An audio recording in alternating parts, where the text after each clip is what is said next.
সভাপতি মহারাজ এবং সেক্রেটারি মহারাজ, উপস্থিত অন্যান্য মহারাজগণ এবং যারা এখানে সাধুসন্তরা আছেন এবং ভারত সেবাশ্রম সংঘের সাথে যুক্ত সকল ভাই এবং বোনেরা এবং বসে আছেন যে সমস্ত আমার মা ভাই বোনেরা বা যারা অতিথিশালায় আছেন, সংবাদ মাধ্যম প্রশাসন থেকেও সবাই আছেন।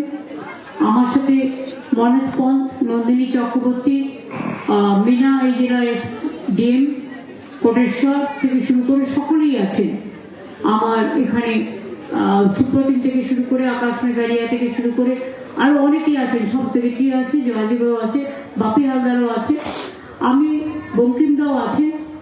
আমি আপনাদের একথা বলবো যে আমি প্রতিবারই গঙ্গাসাগর মেলা আমার আগে সিএস অনেকগুলো মিটিং করেছে, আমি নিজেও করি এবং তারপরে আমি নিজেরা পুরো সেক্রেটারি টিম নিয়ে আমি নিজে একটু পরিদর্শন করতে আসি যাতে নিজের চোখে একটু দেখা যায়। তো আপনারা জানেন যে 14-15 তারিখে মেলা আছে পূর্ণ স্নান, কিন্তু ইতিমধ্যেই লোক আসা শুরু হয়ে গেছে এবং ওখানেও আউটগ্রাম ঘাটেও আমি 8 তারিখে যাব। ওখানেও কলকাতাতে একটা ওদের স্টক বার একটা হয়। তো যাই হোক, আগে গঙ্গাসাগর মেলায় যারা আসতেন তাদের কাছে একটা ট্যাক্স নেওয়া হতো, আমরাই কিন্তু সেই ট্যাক্সটা তুলে দিয়েছি। এবং গঙ্গাসাগর মেলায় আমরা আর একটা জিনিস করেছি, 9 থেকে 17 তারিখ পর্যন্ত, সম্ভবত 17 তারিখ পর্যন্ত, সে সাংবাদিক হোক, সে সাধারণ মানুষ হোক, সে তীর্থযাত্রী হোক, সে কোনো কর্মচারী হোক, সে কোনো অফিসার হোক, সে কোনো পুলিশ হোক, কাজ করতে গিয়ে যদি কোনো দুর্ঘটনার কবলে মারা যান তাহলে তার পরিবার 5 লক্ষ টাকা সঙ্গে সঙ্গে পাবে। কারণ আমরা ইন্স্যুরেন্স 5 লক্ষ টাকা সবার জন্য করে রেখে দিয়েছি 9 থেকে 17 পর্যন্ত। যেহেতু গঙ্গাসাগর মেলাটা একটি কি বলবো ভয়ঙ্কর জল পেরিয়ে আসতে হয়, কুম্ভ মেলায় যারা যান ওরা রেল কানেক্টেড, প্লেন কানেক্টেড, তাতেও অত বড় দুর্ঘটনা ঘটে গেছে। আমরা তো সেটা চাই না, কিন্তু আমাদের দীর্ঘদিনের দাবি ছিল যে একটা গঙ্গাসাগর সেতু করে দেওয়া হোক, যাতে মানুষকে কষ্ট করে ওই একজন একজন করে নদী পার করে নিয়ে আসতে প্রশাসনের যে কি কষ্ট হয়, আর যারা দায়িত্ব থাকে তাদের সে মুখে বলা যাবে না। 6 মাস ধরে কাজ করতে হয় এর জন্য, তার মধ্যে বাইরে থেকে অনেকে আসে, তাদের থাকার ঘর, তাদের আমরা ওয়াশরুম বলি যেটা বলা হয় শৌচালয়, তাদের পানীয় জলের ব্যবস্থা, অনেকে তো খাবার ব্যবস্থা সবকিছুই করা হয় এবং টোটালটাই রাজ্য সরকারের টাকায় হয়। বাঘের সাথে লড়াই করে, কুমিরের সাথে লড়াই করে আপনারা বেঁচে আছেন, জলের সাথে লড়াই করে। কখনো সুনামি, কখনো টর্নেডো, কখনো আমফান, এ তো আছে। তার মধ্যে দিয়েও দীর্ঘদিন ধরে বঙ্কিমদাই বলুন, পাথর প্রতিমা সমীরদাই বলুন, বাপি বলুন, প্রতিমাই বলুন, সৌকতি বলুন, মন্টু পাখিরাই বলুন, যোগরঞ্জনী বলুন, সবাই প্রশাসনের থেকে সবাই বারবার অনেকবার অনুরোধ করেছে। আমরাও অনেকবার অনুরোধ করেছি দিল্লিতে যে আমাদের এখানে একটা গঙ্গাসাগর সেতু করে দেওয়া হোক, যাতে মানুষের দুঃখের অবসান ঘটে। কারণ গঙ্গাসাগর মেলাটা কেন্দ্র করে 1 কোটির বেশি লোক আছে এবং তাদের পরকাল করতে জলের মধ্যে দিয়ে খুব কষ্ট হয়। যাই হোক, যখন হয়নি, যখন দেয়নি, তখন ভিক্ষেপ চাওয়ার লোক আমরা নই। আজকে আপনারা দেখেছেন এলএনটিকে দায়িত্ব দিয়ে দেওয়া হয়েছে, পিডব্লিউডি দায়িত্ব দিয়েছে, টেন্ডারের মধ্যে দিয়েছে এবং 1700 কোটি টাকা খরচ করে গঙ্গাসাগর সেতু তৈরি করার দায়িত্ব দিয়ে দিয়েছি এবং আজকে শিলান্যাস হয়ে গেছে। ওদের করতে যে সময় লাগবে, একটা বড় সেতু তৈরি করতে টাইম লাগে। এর আগেও আমরা বকখালি থেকে শুরু করে আরো অনেক জায়গা থেকে অনেক সেতু করে দিয়েছি, কিন্তু গঙ্গাসাগর সেতুটা স্পেশাল টাস্ক লাগবে, খুব হার্ড ওয়ার্কিং জব, এবং সেই জন্যই যারা দায়িত্ব পেয়েছে তারা খুব ইম্পর্টেন্ট, তারা এসব কাজ করে অভ্যস্ত। সুতরাং আমি মনে করি তারা সঠিক সময়ে তাড়াহুড়ো করতে যাবে না, কিন্তু একটু ম্যান পাওয়ার বেশি লাগিয়ে এই সেতুটা হয়ে গেলে আমি মানসিকভাবে নিশ্চিন্ত হব। এই জল পেরোনোর যে চিন্তাটা প্রতি বছর থাকে, যতক্ষণ পর্যন্ত সব মানুষ ফিরে না যায়, সেই চিন্তাটা থেকে দুশ্চিন্তা মুক্ত হব।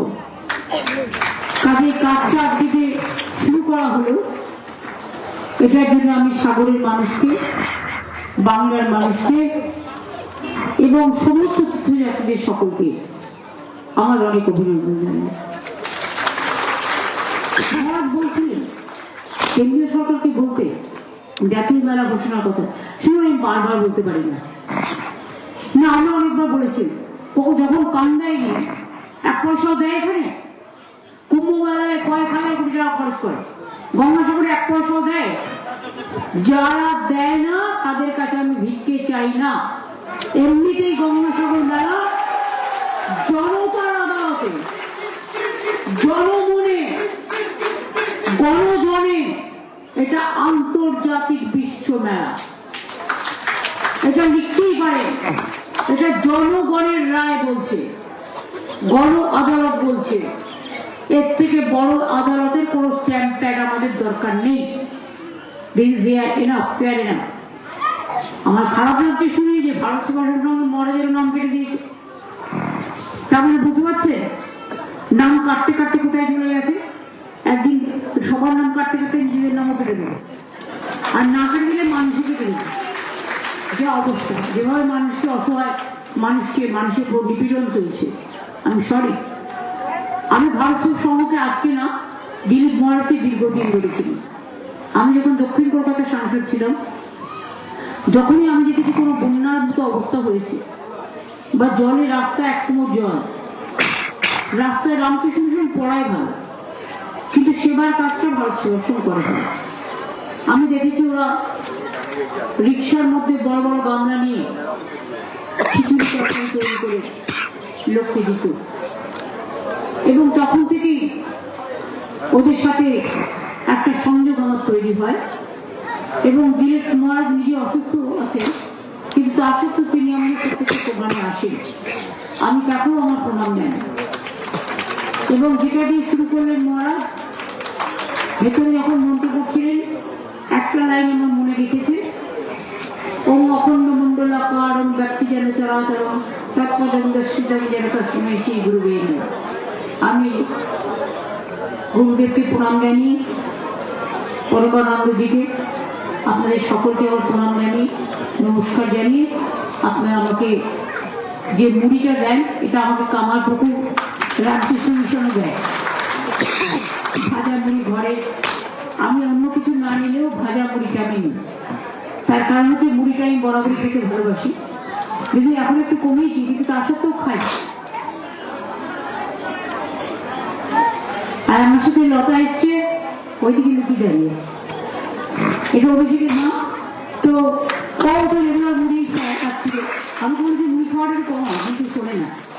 আসলে সব দেশের লোকেরা একটু মুড়ি টুড়ি খেতে ভালোবাসে, তো সেই জন্য আমি পুজো পার্বণটা ওকে নিয়ে যাই। কারণ আমার একটা নিয়ম আছে, পুজোর দিনে না, পুজোটা আমি ঘরের বউকে সাথে রাখি। কারণ আমাকে এখানে পুজো দিতে হয়, কপিল মুনির আশ্রমে পুজো দিতে হয়, পুজোটাকে আমি ঘরের একটা বউকে সাথে রাখি। এটা আমি পরম্পরা, আমাদের অন্য কিছু না, এরা শিক্ষিত। সেই জন্যই আমি সকল মা বোনেদের আমার প্রণাম জানাচ্ছি, শ্রদ্ধা জানাচ্ছি, সংবাদ মাধ্যমকে অনেক অভিনন্দন জানাচ্ছি। বয়োজ্যেষ্ঠরা অনেকে ওখানে বসে আছেন অনেকক্ষণ ধরে, তাদের আর বেশিক্ষণ বসিয়ে রাখা উচিত নয় বলে আমি মনে করি। সুতরাং আমি এইটুকু বলে, আপনার যে ভালোবাসা, যে সৌহার্দ্য, যে শুভকামনা জানালেন, এটা যেন বাংলার মানুষের উপর বর্ষিত হয়। আমি আপনাদের পুরো শুভকামনাটা বাংলার উপর বর্ষিত করলাম। ভালো থাকবেন, প্রণাম দেবেন, অনেক ধন্যবাদ।